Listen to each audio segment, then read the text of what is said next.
अगर मैं आपसे कहूं कि हम और आप जो खाना खा रहे हैं वो हमें उल्टा खा रहा है तो शायद आप पहली बार में यकीन ना करें, लेकिन सच यही है कि खाना जो कभी जिंदगी देता था अब धीरे धीरे मौत की वजह बन रहा है। जो स्वाद कभी मां की रोटी में सुकून दिया करता था वो अब जो हमने बाजार के मसालों से जहर लेना शुरू किया है वो मौत की वजह बन रहा है। और आज हम और आप कई बार भूख के लिए नहीं बल्कि आदत, लालच या कभी कभी टाइम पास के लिए खा रहे हैं, और इसका असर यह है कि हर निवाला जो जीभ को अच्छा लग रहा है वो हमारे शरीर को बीमार कर रहा है। आज खाना हमें ताकत नहीं बल्कि धीरे धीरे हमारी ऊर्जा को खत्म कर रहा है। और सबसे डरावनी बात यह है कि इस बारे में ना किसी को पता है ना इस बारे में बात हो रही है।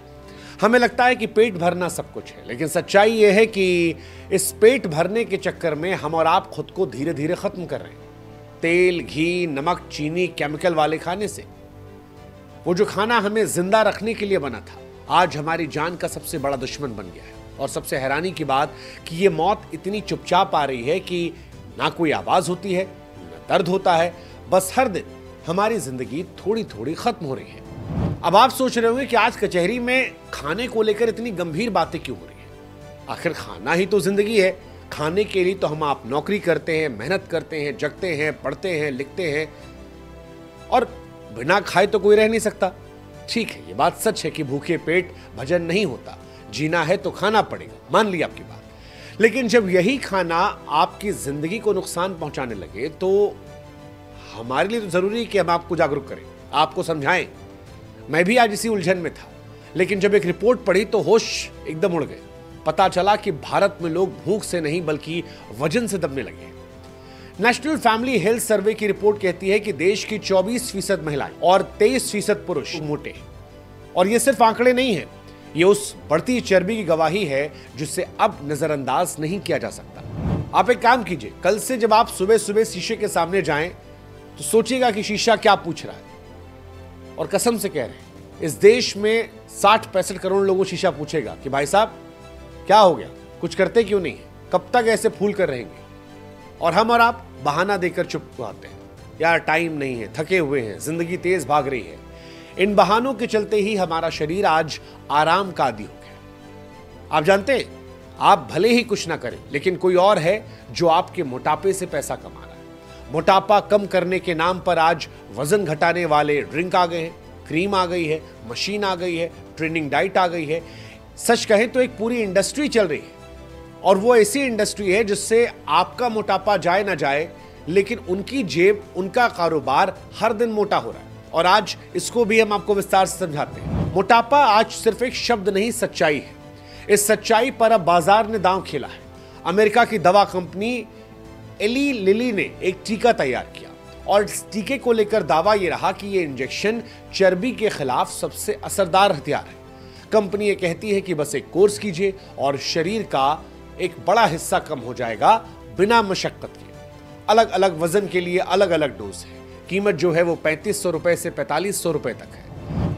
अब इस खेल में और भी खिलाड़ी आ गए, क्योंकि पैसा है तो और भी कंपनियां आई। डेनमार्क की दिग्गज कंपनी भी इस मोटापे के खेल में उतर गई।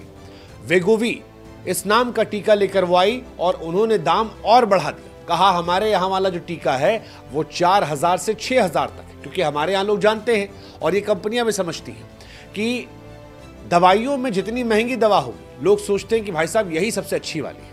और इसीलिए दवा कंपनियां जानती हैं कि बाजार सिर्फ दवा की नहीं है, ये आदतों की कमजोरी का है।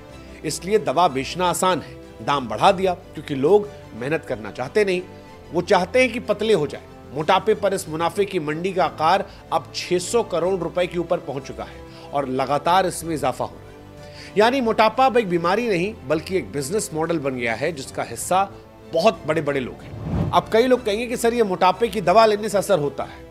चलो मान लेते हैं कुछ थोड़ा बहुत असर हो गया, मान लिया टीका लग गया, 1-2 किलो वजन कम हो गया, लेकिन क्या सिर्फ वजन घटा लेने से बात खत्म हो जाएगी? सवाल यह है कि क्या कोई इंजेक्शन आपकी आदतों को बदल सकता है? क्या वो आपकी जीभ के लालच को मार देगा? क्योंकि असली बीमारी जो है वो आपके आलस और आपकी जीभ में है।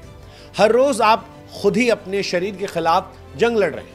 आप chips, cold drink, packet snacks, ये जो भी खा रहे हैं, आप कोई जड़ी बूटी ले लीजिए, आप फिर से मोटे हो जाएंगे। आप सड़क किनारे समोसे, बर्गर, टिक्की, मोमोज पर ऐसे टूटते हैं मानो जैसे जिंदगी में आखिरी बार खाने जा रहे हैं। और कोई त्योहार आ गया तो मानो स्वाद का भूत चढ़ जाता है। लेकिन ये रोज रोज का स्वाद उत्सव धीरे धीरे शरीर की चुपचाप विदाई कर रहा है। आपको असल में कितनी भूख थी, क्या खाना था और क्या खा लिया, अगर आप कभी हिसाब लगाकर बैठेंगे तो आपको शर्म आ जाएगी। लेकिन अफसोस ये है कि हमारी और आपकी जीभ को शर्म नहीं आती। पेट भरने से पहले ही थाली साफ हो जाती है और फिर वही कहानी, बढ़ा हुआ वजन, थकान, सांस फूलना, नींद की दिक्कत, शुगर, बीपी गोलियां और आखिर में पछतावा। तो कहानी सिर्फ पेट की नहीं है, ये पूरे सिस्टम की बिगड़े स्क्रिप्ट है। और जब तक जीने की आदत नहीं बदली जाएगी तब तक कोई भी टीका काम नहीं आएगा। टीका बस थोड़े वक्त के लिए राहत दे सकता है, लेकिन जड़ में बदलाव सिर्फ आपकी प्लेट, सोच, जीभ और आदत से जाएगा। आदमी के शरीर को दरअसल कितना खाना चाहिए? रोज 2000 से 2500 कैलोरी। औरत को थोड़ा और कम चाहिए, 1600 से 2000 कैलोरी में। इतने में शरीर का काम हो जाता है। सांस चलती है, दिल धड़कता है, दिमाग सोचता है, हाथ पैर चलते हैं। लेकिन दिक्कत तब शुरू होती है जब जरूरत से ज्यादा थाली में आने लगता है और फिर जुबान के चक्कर में पेट का हिसाब किताब बिगड़ जाता है। सुबह मम्मी ने बड़े प्यार से पराठा खिला दिया या वाइफ ने खिला दिया, फिर उस पराठे के ऊपर एक मक्खन की मोटी टिक्की डाली, फिर दूध लिया मलाई वाला। कहने को लगता है घर का खाना है, प्यार से बनाया गया, लेकिन ये भी प्यार नहीं बल्कि पेट परवार है। एक एक्स्ट्रा पराठा, एक चम्मच मक्खन, एक गिलास दूध, यही वो छोटी छोटी चीजें हैं जो धीरे धीरे आपके शरीर में चर्बी का गोदाम बनाती है। ये मोटापा एक दिन में नहीं आता, ये हर दिन की जरा सी लापरवाही को जोड़ता है। शुरुआत में लगता है कुछ नहीं हुआ, लेकिन कुछ सालों में पेट बाहर निकल आता है, कमर की साइज बढ़ जाती है और सीढ़ियां चलते सांसें फूलती है। और तब ये समझ में आता है कि जीभ की खुशी शरीर को कितनी बड़ी सजा दे चुका है। आप अपने चारों तरफ नजर घुमा लीजिए, हर गली, हर दफ्तर, हर मोहल्ले में ऐसे लोग मिलेंगे जो मोटापे के मारे हैं। 3 में से 2 लोगों के शरीर में आपको बहुत एक्स्ट्रा फैट नजर आएगा। और ये कोई इत्तेफाक नहीं है, ये हमारी प्लेट, हमारी आदतों की देन है। जब तक थाली नहीं बदलेगी तब तक हालात नहीं बदले जाएंगे। मोटापा आज देश में सिर्फ शरीर का बोझ नहीं है, ये छुपा हुआ दुश्मन है जो अंदर ही अंदर आज खा रहा है, तेजी से जान ले रहा है। वर्ल्ड ओबेसिटी फेडरेशन की रिपोर्ट ये कहती है कि दुनिया में हर साल करीब 28 लाख लोग मोटापे की वजह से दम तोड़ते हैं। वजह सीधी मोटापा नहीं, लेकिन उसी की कोख से निकली बीमारियां जैसे कि हार्ट अटैक, डायबिटीज, कैंसर। यानी हर बड़ी बीमारी के पीछे खड़ा होता है एक वजनी सच जिसका नाम है मोटापा। आप भारत भी देख लीजिए, यहां हालात और खतरनाक हैं। डायरेक्ट मौत भले कम दिखे, लेकिन बीमारी का दरवाजा मोटापे से खुलता है। आज देश में 10 करोड़ से ज्यादा लोग ऐसे हैं जो डायबिटीज के मरीज हैं और इसकी सबसे बड़ी वजह यही मोटापा है। मतलब बीमारी अकेली नहीं आई, मोटापा उसे कंधे पर बिठा कर लाया। लेकिन जो सबसे डराने वाली बात है वो ये है कि अब ये मोटापा बच्चों को नहीं छोड़ रहा। लैंसेट की रिपोर्ट चीख चीख कर कहती है कि भारत का भविष्य वजन में जीडीपी से भी तेज बढ़ रहा है। 2022 तक देश में 1.25 करोड़ बच्चे थे और जो 5 से 15 साल की उम्र में ओवरवेट हो चुके थे, और अब यह आंकड़ा और ज्यादा मोटा हो गया। यानी हम सिर्फ पेट नहीं बढ़ा रहे, बल्कि आने वाली पीढ़ियों की सेहत, संभावनाओं और जिंदगी की सांसों कम कर रहे हैं। अब सवाल वजन का नहीं, जवाबदेही का है। मोटापे के खेल में सबसे गंदा खेल जो है वो तेल का है। दरअसल हम खा नहीं रहे, हम अपने शरीर में तेल को उड़ेल रहे हैं। दुनिया में सबसे ज्यादा खाद्य तेल भारत में बनता है और सबसे ज्यादा खपत भी भारत में होती है।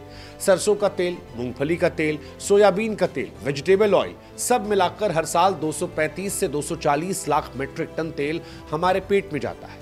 खाने में ना हम तेल देखते हैं और ना तेल की धार। इतना खा जाते हैं कि हर साल सरकार को तेल विदेश से भी मंगवाना पड़ता है। अब जब इतना घी, तेल, मक्खन शरीर में जाएगा तो लाजमी है कि मोटापा भी आएगा और साथ में मोटे लोगों के लिए एक अलग सा बाजार भी आएगा। आज भारत में XXL, XXL वाले कपड़े फुल फैशन का हिस्सा बन चुके हैं और मार्केट में इनका अलग सेगमेंट है। 5 साल पहले यह हिस्सा केवल 12% था, लेकिन आज ये 25% होने वाला है। मेड इन इंडिया ब्रांड हो या फिर इंटरनेशनल वाला, ग्लोबल, देसी, सारे जहां पर आप जाएंगे XXL, XXL साइज पर इन्वेस्ट किया जा रहा है, क्योंकि उन्हें पता है कि मोटापा बीमारी नहीं, मुनाफे का मौका भी बन चुका है। ये कपड़े की बात थी। मोटापे के धंधे की कहानी सुनाते हैं। हर आदमी को स्लिम होना है, लेकिन सुबह वॉक पर नहीं जाना है। जिम की मेंबरशिप है, लेकिन जाना गुनाह है। योगा के आसन वासन से तो बचने के बहाने हैं और कसरत का नाम सुनते थकान आने लगती है। लेकिन दिखना सबको फिट है, चाहते सब हैं कि वो गुड लुकिंग लगे। चमकते चेहरे के साथ पतली कमर सबको चाहिए और यहीं से पैसे का खेल शुरू होता है। कोई स्लिम होने वाली क्रीम लगा रहा है, कोई शेपिंग बेल्ट कस रहा है, कोई कीटो डाइट में भूखा है, कोई ग्रीन टी में डूबा है, लेकिन मोटापा जस का तस बैठा है क्योंकि हमने अपनी आदतें नहीं बदली, खर्चे बढ़ गए। अब आपको सुनाते हैं ये खेल कितना बड़ा है। 2022 में अगर बात की जाए तो भारत में बॉडी फैट घटाने का बाजार 24,700 करोड़ रुपए का था। 2030 तक ये बाजार 54,000 करोड़ का हो जाएगा। अब अगर इसमें फिटनेस इंडस्ट्री, सर्जिकल ट्रीटमेंट और हेल्थ इक्विपमेंट भी जोड़ दें तो यह आंकड़ा 1.25 लाख करोड़ तक पहुंच जाएगा। यानी पहले खा पी कर मोटे बनिए और फिर पैसे बहाकर दुबले होने की कोशिश कीजिए, और ये पूरा रैकेट चल रहा है। और इसके बाद भी दुबले ना हुए तो नए नए प्रोडक्ट खरीदिए। अब आप सोचिए कि बीमारी है या फिर बिजनेस। आंकड़ों की माने तो भारत इस वक्त वजन युद्ध में दुनिया में चीन के बाद नंबर 2 पर है। अमेरिका जहां आबादी 33 करोड़ है, वहां 17 करोड़ लोग मोटे हैं। लेकिन मोटे होने की दर सबसे ज्यादा टोंगा जैसे छोटे छोटे देशों में है, जहां पर 72% लोग मोटापे का शिकार हैं। उसके बाद नंबर आता है दुनिया के तीसरे सबसे छोटे देश नाउरू का, जहां 70% वजनी लोग बन चुके हैं। यानी मुल्क भले छोटे हैं, लेकिन पेट का विस्तार जो है वो महाशक्तियों की तरह किया जा रहा है। हजारों साल पहले भी मोटापे के बारे में चर्चा होती थी। 30,000 साल पहले की एक मूर्ति मिली है, वेनिस ऑफ विलेंडॉफ, जिसमें एक मोटी औरत की आकृति है। इससे साफ होता है कि इंसान तब भी शरीर में चर्बी जमा करने को पहचानता था। शायद इसे ताकत या समृद्धि की निशानी तब माना जा रहा था। पुराने जमाने के ग्रंथों में मोटापे का जिक्र है। यूनान के मशहूर वैद्य हिप्पोक्रेटिस ने मोटापे को बीमारी कहा था और इसका इलाज बताया था, सीधा सादा खाना और रोज की कसरत। मिस्र के पुराने पन्नों में डायबिटीज जैसे लक्षण दिखते हैं, जो आज हम जानते हैं सीधे मोटापे से जुड़ते हैं। 18वीं सदी में जब खाना खूब मिलने लगा तब लोगों का वजन भी बढ़ने लगा, लेकिन असली खतरा तो 20वीं सदी में समझ में आया, जब पता चला कि मोटापा सिर्फ मोटा शरीर नहीं बल्कि मौत की तरफ एक बड़ा कदम है। और आज भी वही कहानी है, बस दौर बदला है। पहले चर्बी को आदर्श मानकर मूर्तियों में गढ़ा गया, अब वही चर्बी अस्पतालों में बीमारी बनकर भर्ती हो रही है। पहले मोटा शरीर रुतबे की पहचान था, लेकिन अब वही शरीर डॉक्टरों की कमाई का जरिया बन गया। अगर अब भी न संभले तो अगली पीढ़ी सिर्फ मोटी नहीं होगी बल्कि बीमार भी होगी। मोटापा आज कोई फैशन नहीं, यह आपके भविष्य की तबाही का ट्रेलर है, जिसे हर दिन आप खुद रिलीज कर रहे हैं थाली में, ठूसे गए खाने में और उस जीभ की जिद में जो स्वाद के नाम पर शरीर को बर्बाद कर रही है। जब तक जीभ पर लगाम नहीं लगती तब तक शरीर काबू में नहीं आता, और तब तक चाहे जितना पैसा बहा लीजिए, कोई फैट घटाने क्रीम, कोई जादुई डाइट, कोई इंजेक्शन या कोई भी बाबा का रामबाण इलाज ठीक नहीं कर सकता। हकीकत यही है कि बाजार मोटे लोगों के लिए नहीं, उनकी कमजोर इच्छा शक्ति से चलता है। आपका मोटापा उनकी कमाई है, और जब तक आप खुद को नहीं बदलेंगे तब तक ये खेल यूं ही चलता रहेगा। आप हारते रहेंगे, मोटे होते रहेंगे, वो जीतेंगे और अपनी जेब भरते रहेंगे। इसलिए मोटापे पर विराम लगाइए और सबसे पहले खुद पर थोड़ा काम कीजिए, पसीना बहाइए, खुद को समझाइए, क्योंकि जान है तो जहान है और फिट है तभी फ्यूचर हिट है।